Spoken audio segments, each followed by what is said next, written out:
जय हिंद दोस्तों, कैसे हैं आप लोग। आई होप आप सब लोग अच्छे होंगे। आज हमारे साथ है अजीज उमर जी का इस साल जामिया बीएलएलबी में रैंक 9 लेकर के आए, स्पेशली इन रेगुलर कोर्स। तो आइए जानते हैं इनकी जर्नी के बारे में, इन्होंने प्रिपरेशन कैसे करी। सबसे पहले हम आपको तहे दिल से मुबारकबाद देना चाहते हैं, आपका जामिया में सिलेक्शन हो गया। Thank you very much sir. First of all अस्सलाम वालेकुम सर। वालेकुम सलाम। तो आप अपने बारे में बताइए कि आप कहाँ से बिलोंग करते हैं। फर्स्ट ऑफ ऑल मेरा नाम अजीज़ उमर है और मैं मेरठ सिटी से बिलोंग करता हूँ। मेरठ सिटी से 15 किलोमीटर फार विलेज इंचोली है, मैं वहाँ से बिलोंग करता हूँ। अच्छा, तो आप ड्रॉपर हैं या फ्रेशर हैं। मैं फ्रेशर हूँ। मैंने इस साल ही अपनी 12th कंप्लीट की है with 93% in CBSE board. Okay जी। तो जो बोर्ड का जो एग्जाम जो होता है वो मार्च के मंथ में होता है और जी। जो जामिया का जो एग्जाम है मई के मंथ में। जी। तो आपने प्रिपरेशन कैसे मैनेज किया। जस्ट मेरा जो एग्ज़ाम कंप्लीट हुए 12th क्लास के, वो लास्ट वीक ऑफ मार्च में कंप्लीट हुए थे। ओके। तो उसके बाद जब मैंने सीरियस तैयारी शुरू करी है अपनी जामिया की, तो मेरे पास 1.5 मंथ ही था जो जिसमें मैं सीरियस प्रिपरेशन कर सकता था। 40-45 दिन में आपने इफेक्टिव पढ़ाई करी। इफेक्टिव पढ़ाई की है। Okay, very nice. तो उससे पहले भी आपने कुछ तैयारी की थी। जी, असल में जब मैं 11th क्लास में आया तो मेरा शुरू से ही इंटरेस्ट था कि मैं लॉ की फील्ड मुझे बचपन से ही अच्छी लगती थी और मेरे पापा का ड्रीम भी था कि मैं लॉयर ही बनूं। तो इसलिए मैंने 11th क्लास से ही अपनी CAT common law entrance test जो होता है उसकी तैयारी शुरू कर दी थी। जी। तो आपसे ये जानना है कि फिर आगे की जर्नी आपने कैसे स्टार्ट करी। बहुत स्ट्रगल रहा। असल में जो मेरा बैकग्राउंड था वो बिल्कुल भी इंग्लिश नहीं था। तो मुझे फर्स्ट ऑफ ऑल तो क्योंकि लॉ में इंग्लिश बहुत ज़रूरी होती है और मेरा असल में रीडिंग स्पीड बहुत मेंटेन करनी पड़ती है, लेकिन मेरी वो थी नहीं बचपन से क्योंकि मेरा बैकग्राउंड नहीं था। तो बहुत स्ट्रगल करना पड़ा। इसी वजह से मैं मतलब अच्छी आई रैंक मेरी, लेकिन इतनी अच्छी नहीं आई कि मैं टॉप 5 कॉलेज में ले सकूँ एडमिशन। अब मेरे पास चांस ये था कि मैं ड्रॉप लूँ या मैं जामिया की तैयारी करूँ। तो मैंने जामिया की तैयारी करना चूज़ किया और अल्हम्दुलिल्लाह आज मेरी रैंक 9 आई है। अल्हम्दुलिल्लाह। और इसके लिए आपने कोई कोचिंग वगैरह भी ज्वाइन की थी। जी, मैंने MLS कोचिंग ज्वाइन की और जहाँ पर फैसल सर ने मेरी बहुत हेल्प की है और मतलब हर पॉइंट पर जब भी मैंने उन्हें कॉल किया तो उन्होंने बहुत डिटर्मिनेशन से मेरे क्वेश्चंस का आंसर किया और मुझे बहुत हेल्प हुई उससे। तो अजीज उमर, उसके अलावा अगर हम बात करें, जैसे जामिया के अंदर 5 सेगमेंट्स होते हैं, जैसे आपको पता होगा लीगल, क्योंकि आप क्लैट की तैयारी करते हुए आए हैं तो लीगल में तो आपको बेनिफिट मिला होगा। जी बिल्कुल, है ना। और उसमें लॉजिकल रीजनिंग भी आपने पढ़ाई होगा। काफी पढ़ा है ना। जी तो अब जो आता है जीएस एंड करंट अफेयर्स, उसके लिए आपने क्या स्ट्रेटेजी रखी। असल में फर्स्ट ऑफ ऑल अगर मैं करंट अफेयर के बारे में बताऊं सर आपको, तो बहुत इंटरेस्टिंगली जो हमारे क्लैट के अंदर करंट अफेयर थे और जो जामिया में, तो उसमें बहुत डिफरेंस है। डिफरेंस ये है कि उसमें हमें एक टॉपिक को बहुत डीप में पढ़ना पड़ता है। कोई भी एक टॉपिक है तो उसकी पूरी बैकग्राउंड हमें पूरी हिस्ट्री मालूम होनी चाहिए। लेकिन जहां हम जामिया में आए जहाँ पे वन लाइनर्स आते हैं तो हमें वन लाइनर्स को कवर करना पड़ता था और उसके लिए मैंने बिल्कुल ही डिफरेंट स्ट्रेटेजी ली। मैंने जीके टुडे की हेल्प ली और जीके टुडे के जितने क्वेश्चन हो सकते थे मैंने उतनी प्रैक्टिस की। एक दिन में 1,000 क्वेश्चन प्रैक्टिस की जीके टुडे से मैंने। जी, जीके टुडे के साथ साथ मैं प्रयास मैगजीन भी करता था और उसने भी मुझे काफ़ी हेल्प करी। और क्योंकि उस हिसाब से प्रयास मैगजीन स्पेशली जामिया के लिए बनती थी तो उसने काफ़ी हेल्प करी।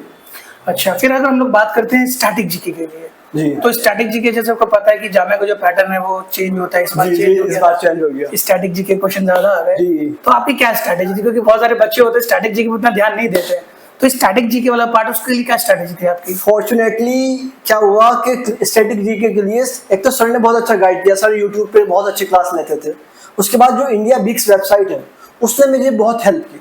इंडिया बिक्स वेबसाइट से अपने क्वेश्चन लगाए, बहुत क्वेश्चन। तो ये आप लोग है ना, इंडिया बिक्स आप लोग नोट कर लें, कहा है ना। आप जैसे जो भी टॉपर्स है जिनका मैं इंटरव्यू ले रहा हूँ वो बताते चले जा रहे हैं, तो अपनी अपनी चीजें वो बता रहे हैं। तो IndiaBix one of the website है, तो वहाँ के जो क्वेश्चन है स्टैटिक जीके वाला पार्ट, वो वाला जो पार्ट है बेसिकली वो इन्होंने इंडिया बिक्स से किया था। ठीक है, तो ये तो हो गया स्टैटिक जीके वाला पार्ट, है ना। और अभी आपने थोड़ी देर पहले कहा था इंग्लिश हमारी वीक है, तो आप ये बताइए कि जो वोकैबुलरी वाला पार्ट है बेसिकली, राइट, क्योंकि वोकैबुलरी बच्चे बहुत ज्यादा परेशान रहते हैं।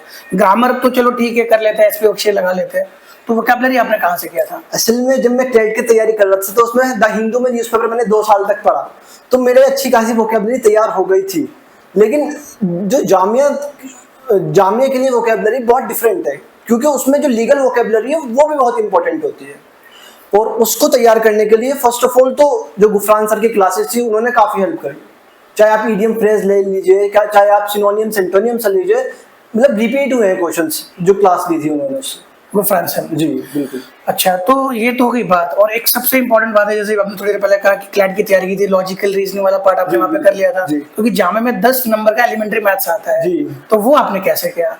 सर एक बहुत फनी है, लेकिन ये है कि अब की बार लॉजिकल रीजनिंग की जगह 9 क्वेश्चन मैथमेटिक्स का है, बिल्कुल जिसमें मैं काफी वीक था। मतलब मुझे लगता था कि 5 क्वेश्चंस लॉजिकल के आएंगे और 5 मैथमेटिक्स का आएंगे, लेकिन मैंने तैयारी ऐसा नहीं किया, मैंने बिल्कुल मैथ को छोड़ दिया था, लॉजिकली रीजनिंग कर रहा था। मैंने करी थी तैयारी, जिसकी वजह से कुछ क्वेश्चन सही हुए, लेकिन स्टैटिक जीके ने मुझे पूरे पेपर में एज दे दी थी, तो उससे मुझे बहुत एडवांटेज मिला और आज अल्हम्दुलिल्लाह मेरे सिलेक्शन हो गई। माशाल्लाह। ये तो हो गई एलिमेंट्री मैथमेटिक्स की बात, जी। ठीक है ना। अब आप ये बताइए कि क्या मॉक्स जो है, क्या आपने मॉक्स लगाए थे? जी मैंने मॉक्स लगाए थे, असल में क्योंकि मेरे पास कम टाइम था और मॉक्स ज्यादा थे। तो मॉक्स की क्या स्ट्रैटेजी थी? जब मैं मॉक्स करता था, फर्स्ट ऑफ ऑल जब जिस दिन मुझे मॉक देना है उससे पहले मैं अपना रिवीजन जरूर करता था, क्योंकि अगर आप रिवीजन कर ले तो जो आपने प्रीवियस मॉक्स दिए हैं तो बहुत सारे क्वेश्चन तो रिपीट भी होते हैं, और दूसरी बात ये कि आप यूज टू होते हो कि आपको आज मॉक देना है, क्योंकि आपने 2-3 मॉक जो आपने पहले दिए हुए थे उससे रिवीजन हो चुका है आपका, तो उसने मुझे काफी एडवांटेज रहा और मॉक में भी अल्हम्दुलिल्लाह फिर अच्छे मार्क्स आते थे। अच्छा, मॉक्स की हम लोग बात करें तो एक तो होता है मॉक्स करना, फिर एक होता है मॉक्स को एनालिसिस करना। तो आप मॉक्स को कैसे एनालिसिस करते हैं? असल में सर मॉक्स बहुत इंपॉर्टेंट है, बहुत ज्यादा इंपॉर्टेंट है। अगर आपने 10 मॉक्स लगाए ना, अगर आपने उन 10 मॉक्स के सारे 1000 क्वेश्चंस, ये 150 क्वेश्चंस है, तो उस हिसाब से अगर आपने उन क्वेश्चंस को 3 बार रिवाइज किया है तो प्रोबेबली कम से कम उनमें से बहुत सारे क्वेश्चन रिपीट जरूर होते हैं, बहुत जरूर होते हैं। इसलिए जब मैं कोई भी मॉक देता था नया, तो उससे पहले जितने भी पुराने मॉक्स होते थे उनको रिवाइज करता था, उसमें ज्यादा टाइम नहीं लगता था, बहुत कम टाइम लगता था। ओके जी। तो ये तो हुई मॉक्स की बात। जी। अब मैं आपसे ये जानना चाह रहा हूँ, वो बच्चे जो 2025 के लिए प्रिपरेशन कर रहे हैं, जी। तो उनके लिए आप क्या एडवाइस देना चाहते हैं? फर्स्ट ऑफ ऑल मेरी एडवाइस ये रहेगी कि आप किसी एक पैटर्न को डिसाइड मत करिए कि जामिया किस पैटर्न पे देगा एग्जाम, क्योंकि वो कभी भी की बात 55 क्वेश्चंस स्टैटिक के आ गए, मतलब इसको ये तो कोई प्रोबेबिलिटी थी नहीं कि इतने क्वेश्चन स्टैटिक के आ जाएंगे, लेकिन अगर आपने उस हिसाब से तैयारी की है उसके अंदर, और लेकिन अगर आपने जीके पे लीगल पे एम्फसाइज ज्यादा किया और स्टैटिक पे कम किया, तो आप डेडलॉक में चले जाते और आप इस पेपर को निकाल ही नहीं पाते। तो इसलिए प्रोपोर्शनली सब चीजों पे एक तरीके से सब चीजों पे ध्यान देना। Okay, yes sir. तो डियर स्टूडेंट्स, ये थे हमारे साथ अजीज उमर, जिन्होंने अपनी जर्नी के बारे में बताया। तो अब हम लोग नेक्स्ट वीडियो में हम लोग दूसरे स्टूडेंट के साथ मिलेंगे और उनकी जर्नी के बारे में बात करेंगे। So dear students, see you in the next video, till then bye bye.